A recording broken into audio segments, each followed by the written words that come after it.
کیا میرے اللہ کے پاس اپنے پیارے بندوں کے لیے لڑکیوں کی کمی؟ کیا میرے رب کے پاس اپنی پیاری بندیوں کے لیے لڑکوں کی کمی؟ یہ امپاسبل ہے کہ اس کے بغیر میں خوش یا راضی ہو سکوں، میرے دل کو سکون مل سکے۔ میں کبھی بھی اس کے بغیر خوش نہیں رہ سکتا یا رہ سکتی۔ ہم کیوں یہ سمجھ بیٹھتے ہیں کہ میرا رب مجھے راضی نہیں کر سکتا، راضی نہیں کر سکتا۔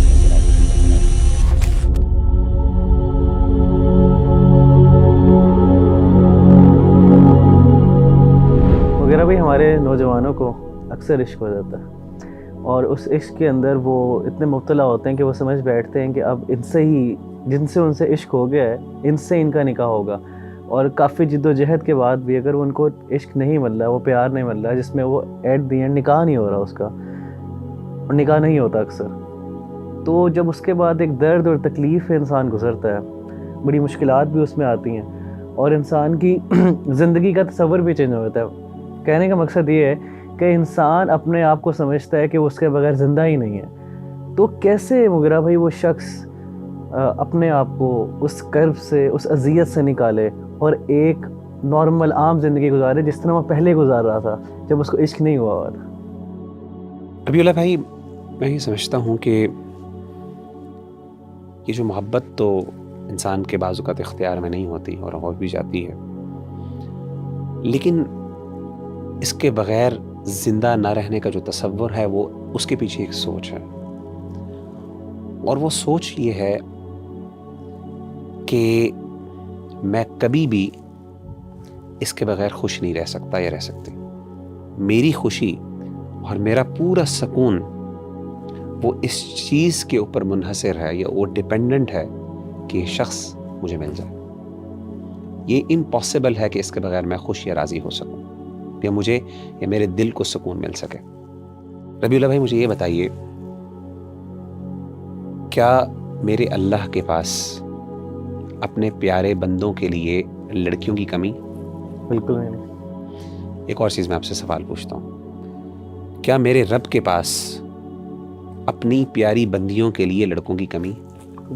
ہم کیوں یہ سمجھ بیٹھتے ہیں کہ میرا رب مجھے راضی نہیں کر سکتا؟ میں کیوں یہ سمجھ بیٹھتا ہوں کہ میرا رب مجھے خوش نہیں کر سکتا؟ میری کیوں خوشی اسی شخص کے ساتھ معلق ہے؟ میں آپ کو ایک واقعہ بیان کرتا ہوں، ایک محبت کی کہانی چھوٹی سی آپ کے گوش گزار کر دیتا ہوں۔ حضرت ام سلمہ رضی اللہ تعالی عنہ کو اپنے شوہر ابو سلمہ سے بہت محبت تھی۔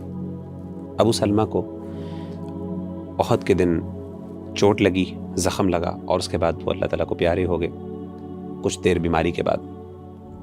تو اللہ کے رسول صلی اللہ علیہ وسلم ان کی عیادت کرنے آیا کرتے تھے، اور جب اللہ کے رسول صلی اللہ علیہ وسلم کو یہ پتہ چلا کہ ابو سلمہ دنیا سے رخصت ہو گئے ہیں، تو آپ نے حضرت ام سلمہ کو ایک دعا سکھائی اور کہا، آپ یہ کہیں انا للہ و انا الیہ راجعون، کہ ہم سب اللہ کے ہیں اور اسی کی طرف ہم نے لوٹ کے جانا ہے، اور ساتھ یہ بھی کہ اللہم اجرنی فی مصیبتی واخلف لی خیرا منہا، کہ اللہ جو مجھ پہ تکلیف آئی ہے تیری طرف سے، اس تکلیف کو رائگاں نہ جانے دینا۔ کیا مطلب ہے؟ کہ اس تکلیف کے بدلے مجھے کچھ نہ کچھ اجر ضرور دینا، یعنی یہ ضائع نہ ہو جائے، یہ نہ ہو کہ بس یہ ہو گئی، میرا دل ٹوٹ گیا، یا جو بھی میرے ساتھ معاملہ ہوا وہ میری غلطی تھی نہیں تھی ایک علیحدہ بات، لیکن اللہ یہ تکلیف جو ہے یہ میرے اوپر آزمائش ہے، میں اس پہ صبر کرتی ہوں یا کرتا ہوں، اللہ اس کو رائگاں نہ جانے دینا۔ واخلف لی خیرا منہ، اور اللہ مجھے اس سے بہتر عطا کر۔ ابو سلمہ اور ام سلمہ کی آپس میں بہت محبت تھی، اور ان کا واقعہ جو ہے ہجرت کا وہ ذرا پڑھیں تو انسان کو اندازہ ہوتا ہے، بڑا دردناک واقعہ ہے ان کا جو فیملی میں آپس میں جو انہوں نے آزمائش جھیلی دین کی خاطر، وہ ذرا دل ہلا دینے والا واقعہ، وہ ذرا پڑھنے والا۔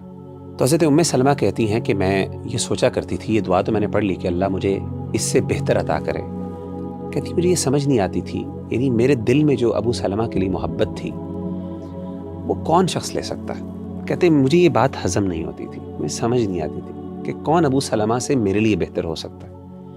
انسان بھی یہ سمجھتا ہے محبت اور عشق میں کہ اس بندے کی جگہ کون لے سکتا ہے، اس سے بہتر کون ہو سکتا ہے، اصل میں یہی سوال ہے۔ تو کہتے لیکن میں پھر بھی اس پر اعتماد کرتے ہوئے، توکل کرتے ہوئے دعا پڑھ لیتی، اللہ مجھے بہتر عطا کر۔ میرے نبی نے کہا کہ مجھے بہتر مل سکتا، میرا رب کہتا ہے کہ تجھے بہتر مل سکتا۔ مختلف رشتے آئے، سیدنا ابو بکر کے آئے، بڑے لوگوں کے رشتے آئے، سبحان اللہ، نہیں مطمئن ہوئی، یہاں تک کہ اللہ کے رسول صلی اللہ علیہ وسلم کا رشتہ آ گیا۔